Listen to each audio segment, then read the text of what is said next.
Čaute u ďalšieho videa, ako podľa z názvu viete, dneska budeme hodnotiť spilku a mejsku. Aká zbraň je z nich lepšia? Tak poďme na to. Poďme na damage. Si poviete, že to je asi jednoduché. Mejska určite vyhráš. Mejska síce dáva veľký damage, môže dať na hit úplne každého. Ale zase to nie je tak praktické, keď bojujete v 1v1. Lebo keď proste vyletíte hore, alebo použijete wind charge, tak proste to hneď dojde človeku, alebo hráčovi. To proste hneď mu tu dojde, že na ňo používate mejsku. A ten hráč proste musí takto stať. Proste stať len na meste, alebo 2-3 bloky. Proste nesmie sa nebyť aspoň to ďaleko.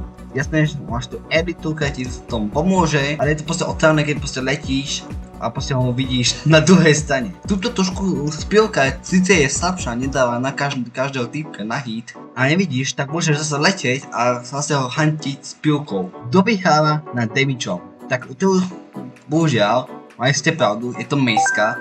S damageom to určite vyhráva mejska, lebo dáva mejska väčší damage než spilka. Spilka má proste lepší movement s tou zbraňou. Na damageom sme si už povedali, že vyhráva mejska.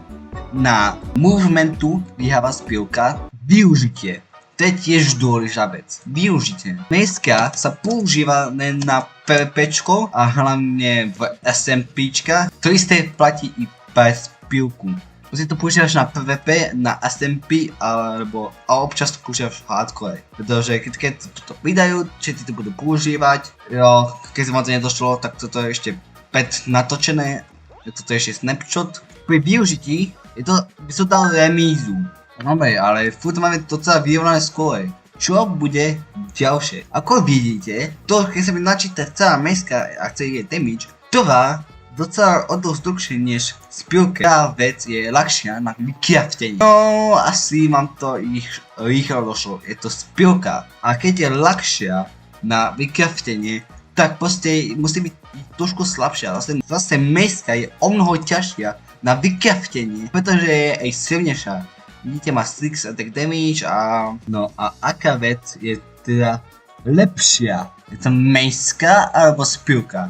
Podľa mňa je to na osobnej skúsenosti. Tu budete častejšie skúšať, je to proste na osobnom názore.